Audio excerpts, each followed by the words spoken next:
እጅግ ብሩህ በሆነው አእምሮ ተጠቅሞ ለዓለም ብርሃን የሰጠን አንድ ሰው ላስተዋውቃችሁ።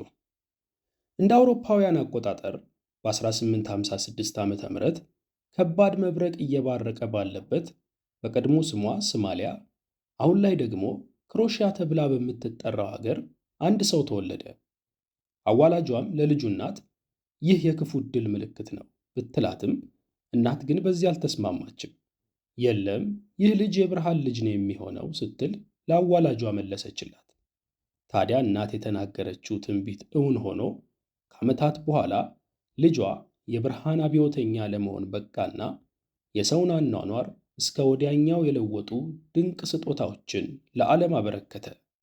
ኒኮላ ቴስላ።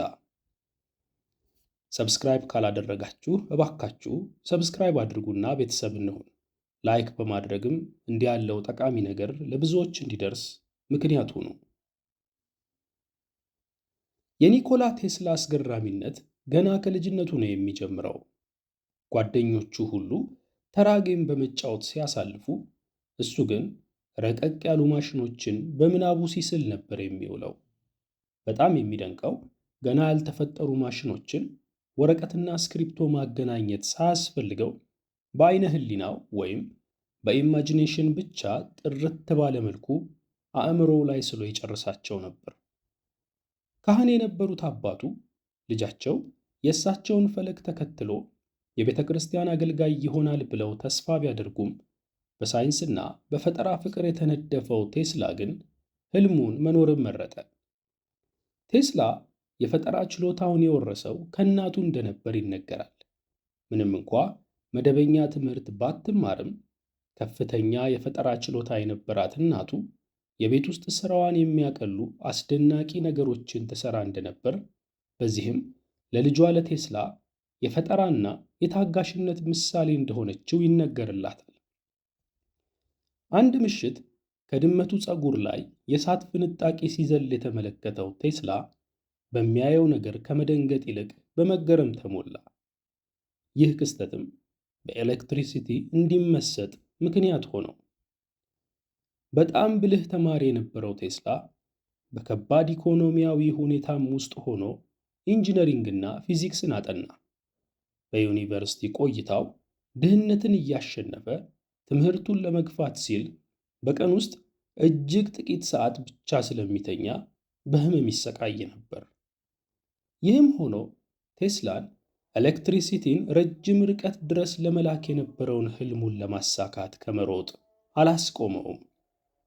በወቅቱ ዓለም የዳይሬክት ከረንት ወይም ባጭሩ የዲሲ ሲስተም ጥገኛ ነበረች።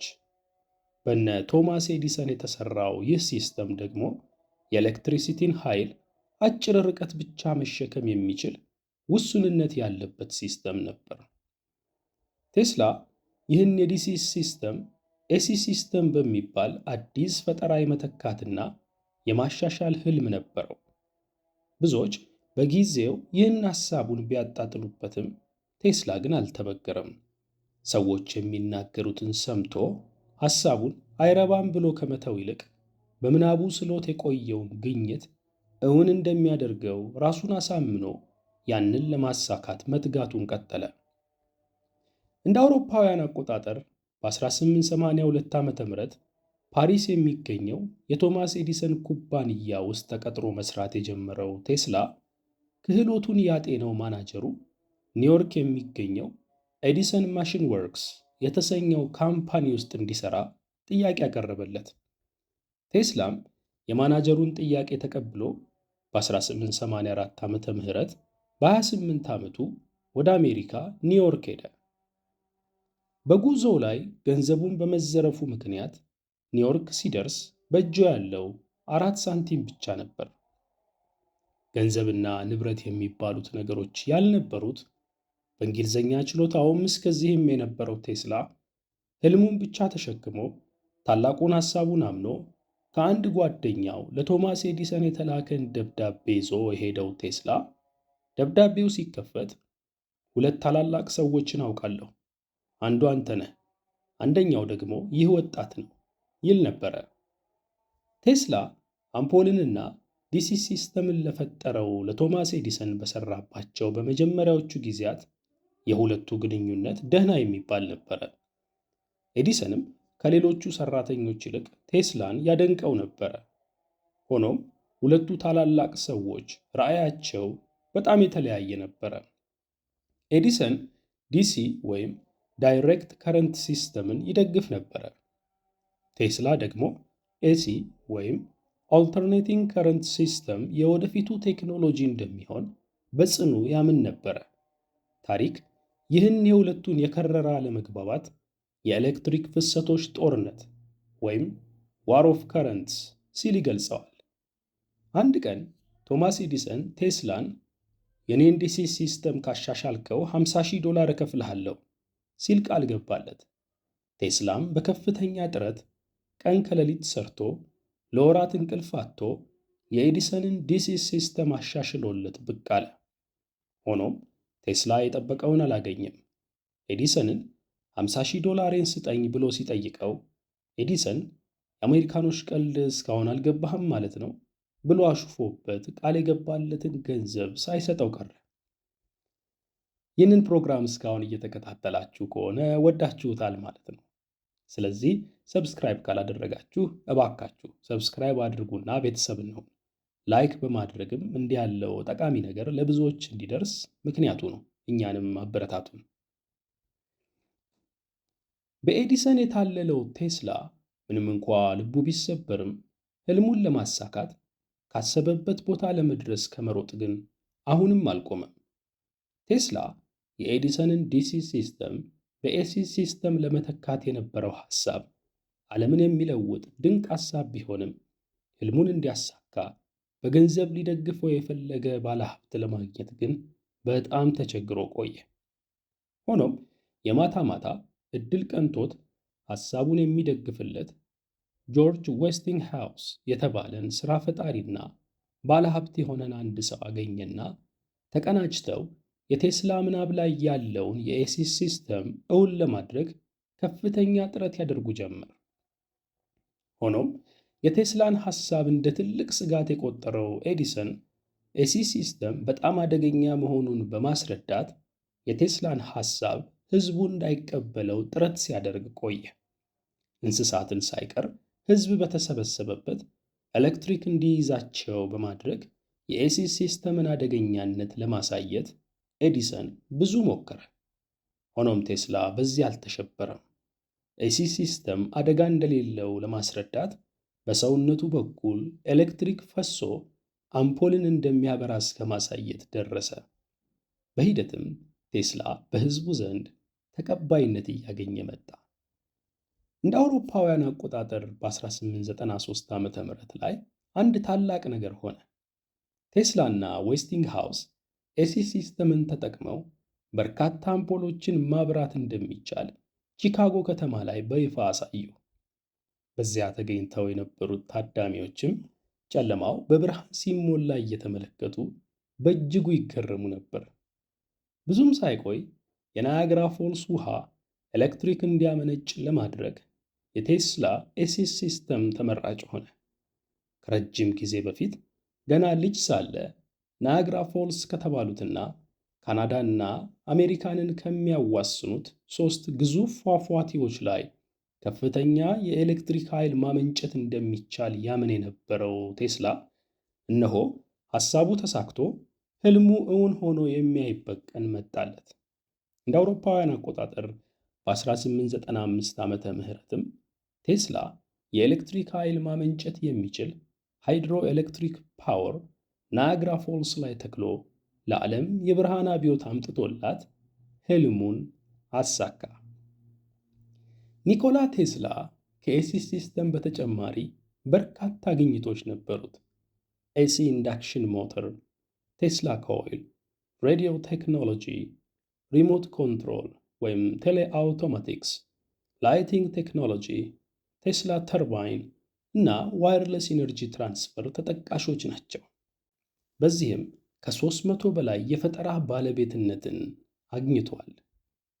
ቴስላ ኢንጂነር ብቻ ሳይሆን ከዘመኑ በጣም ቀድሞ የሚያስብ ባለራዕይ ሰውም ነበር።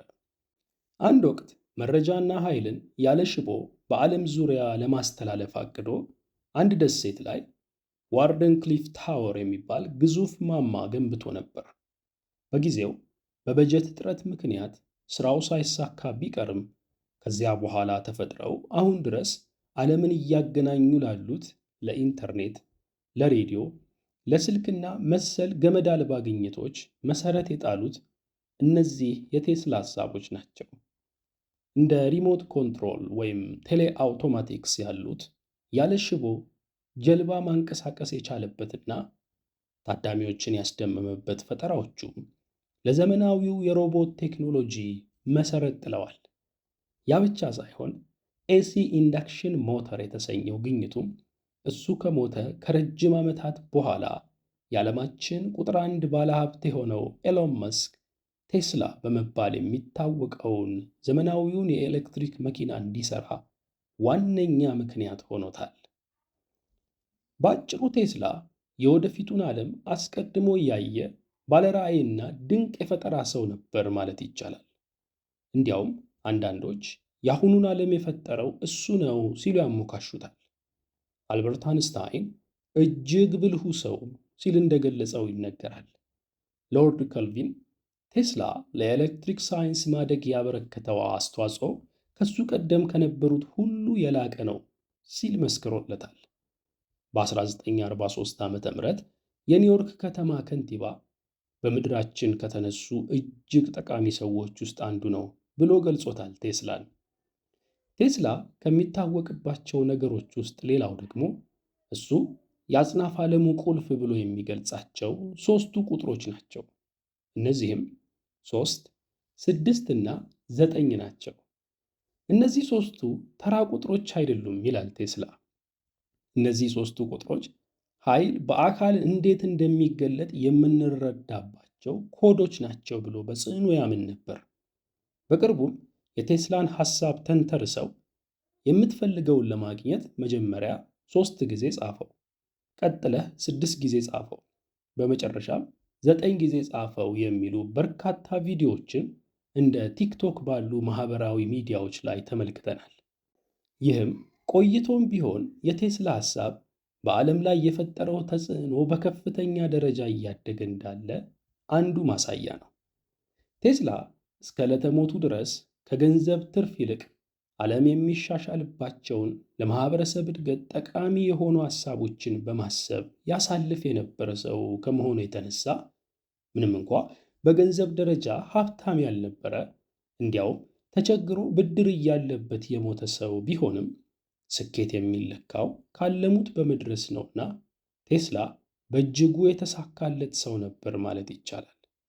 ብቸኝነቱን ከመምረጡ የተነሳ ሚስት እንኳ ማግባት ሳያምረው ከሚወዳቸው እርግቦቹ ጋር ኖሮ እንደ አውሮፓውያን አቆጣጠር በ1943 ዓ.ም በተወለደ በ86 ዓመቱ ከዚህ ዓለም በሞት ተለየ።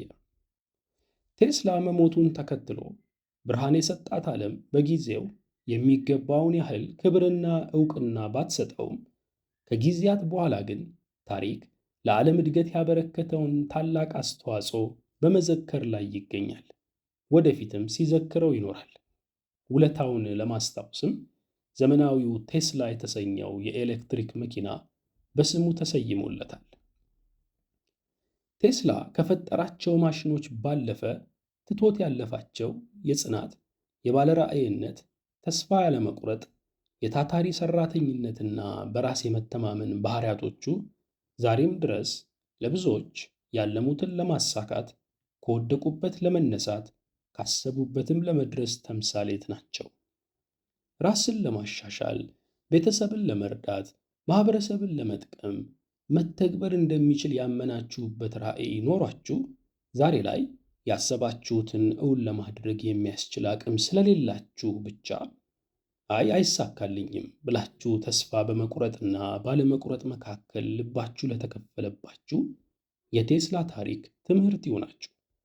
ሐሳብ በምናባችሁ ተሸክማችሁ ያላችሁ በርካቶች ሐሳባችሁ የማይሳካ ቅዠት መሆኑን ቢነግሯችሁ እንኳ የጠራና ማህበረሰቡን የሚጠቅም ሐሳብ እስከያዛችሁ ድረስ ሰዎች ከሚሰጧችሁ አሉታዊ አስተያየት ይልቅ ከቴስላ ተምራችሁ ለህልማችሁ ታማኝ ሁኑና እሱን ለማሳካት ሩጫችሁን ቀጥሉ።